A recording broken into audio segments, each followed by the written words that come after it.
Welcome back to another episode of Rock Boys Football. Hugh Freeze, the Auburn Tigers, working their way through fall camp, heading into 2025. And look, if you're an Auburn fan that's listening to this episode, number one, you probably follow this program pretty dang closely.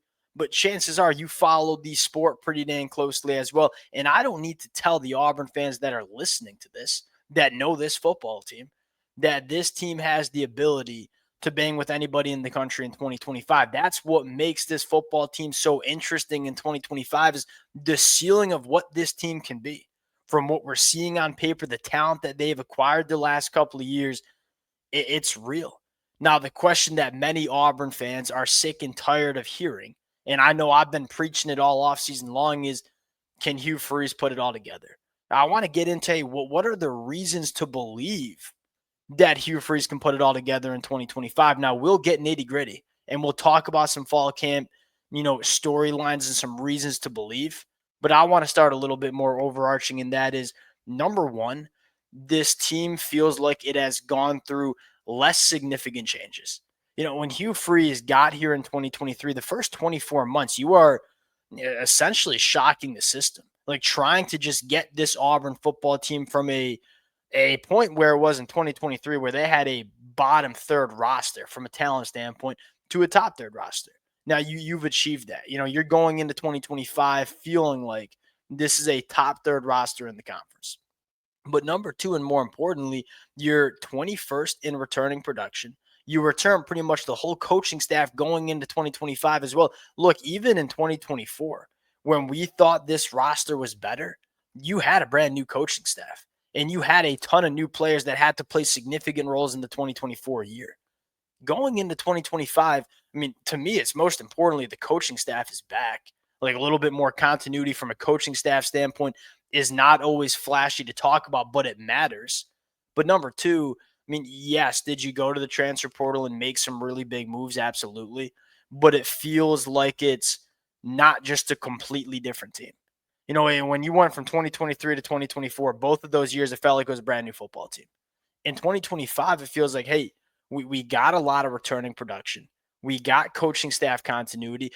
That all gives you a little bit more confidence that this team can come together as a football team and kind of be what they should be going into 2025. Now, that's kind of my overarching argument to believe in Auburn.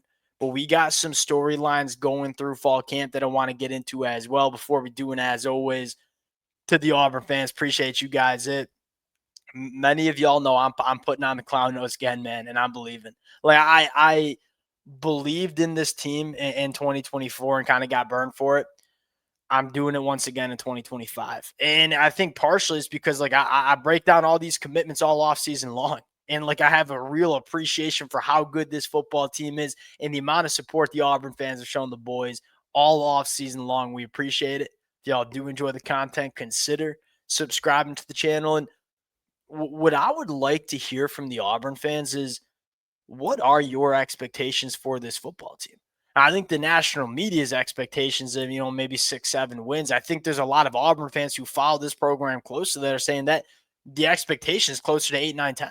I would love to hear from you guys in the comment section there. Want to start with something that I think is a big talking point for Auburn, and that is the offense hasn't exactly blown people away in fall camp. How I'll start with this is, look, I would have been stunned if the offense did blow away the defense in fall camp. You look at this Auburn defense and saying we're going to get to the defense. I think this is a defense year two with DJ Durkin that can be one of the better units, not only in the conference, but in the country. All right, quite frankly, if Jackson Arnold and this Auburn offense were ripping it up in fall camp, I would have been a little bit more concerned about the defense. But number two, I'm hearing one thing that stands out to me, and that is Kent Austin is happy with the efficiency on offense, specifically with the RPO game. Feels like the ball's getting out quicker to the right guys, and we're moving the chains. We might not be finding the explosive plays that we want to find yet in fall camp, but we're becoming a little bit more of an efficient offense.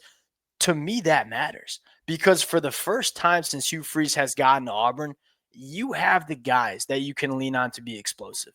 As a quarterback and as a play caller, you don't have to go out of your way to try to do too much, which was a problem for Auburn in the past where we're trying to press. We're trying to scheme up the explosive plays because we don't have the difference makers to lean on to create them. Now, going into 2025, look, if you're just efficient, the explosive plays will come. You give enough opportunities to Eric Singleton, who it sounds like is even exceeding expectations. And I had high expectations for Eric Singleton. Sounds like he's even better than advertised. If you give enough opportunities to Eric Singleton, if you give enough opportunities to Cam Coleman, if you give enough opportunities to a Malcolm Simmons or Perry Thompson, you are going to find explosive plays. You don't have to go out of your way to do it. Just focus on being efficient. The explosive plays will come. The other thing I'll note is, look, Jackson Arnold, we all know his ability to be involved in the run game is one of the reasons Auburn went out and got him in the first place. And so you can't really get to that kind of stuff in fall camp. I would guess that when the bullets start to get a little bit more live and you can incorporate Jackson Arnold as an athlete, he probably plays a little bit better as well. I guess my general take on this Auburn offense is, as much as maybe some of the reports are a little bit concerning coming out of fall camp, Jackson Arnold has to be bad, has to be straight up bad for this offense not to work. Right. It almost seems like there's too much stuff right with this Auburn offense to mess up. You got an offensive line that's one of the more trustworthy and better offensive lines in the conference, with a wide receiver room that's one of the best in the country. It's hard for me seeing this offense not be bad, or not be good, I should say. That made sense. Unless Jackson Arnold is much worse than many of us expected. We don't need Jackson Arnold to be a Heisman Trophy winning quarterback to score a lot of points. And I'll say this, go back to 2024, the offense was not nearly as bad as many people think it was. And it was top 40 in the country in yards per play.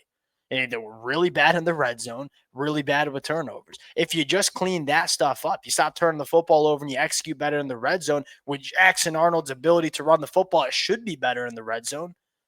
This offense is going to score more points than it did in 2024. Ain't no question about it.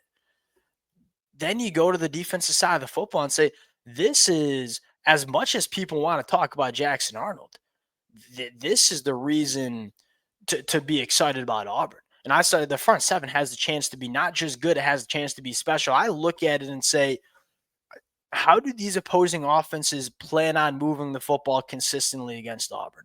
They were a defense that was top 15 in the country against the run last year. Now, we had some concerns about the middle of the defensive line. We had some concerns about the linebacker position. Those concerns might be present until we see this unit play. But I say we're hearing all the right things from a freshman like Elijah Melendez, hearing all the right things from a guy like Xavier Atkins coming in from LSU. I think the linebacker position, yes, it's still questions because you haven't seen these guys play live reps, but you're starting to believe in that group. Then you look in the middle of the defensive line and say, Malik Blockton's taking the step.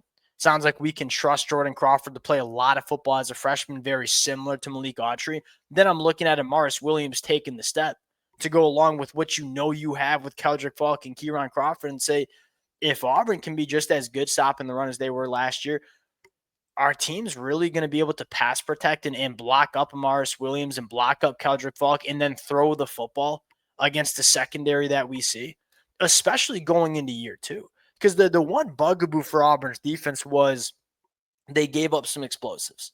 They were very, very good from a down-to-down basis, but you can't give up those big plays. They gave them up a little bit last year. They only gave up a 57% completion percentage through the air. That was top 20 in the country, but we're outside the top 60 in yards per pass, which is telling us we were giving up explosives. Look, a lot of these young guys going into year two and year three, with DJ Durkin coming back for year two running this defense, you expect the explosive plays given up, the busts in coverage, to probably go down. This is a defense that I think, even if it takes Jackson Arnold some time to get his feet under him, or even if Jackson Arnold just isn't as good as many of us think he can be, you still have a defense that you can lean on to keep you in almost every single football game. Again, the circling back to the question that we started with is, we know this team has the talent, right?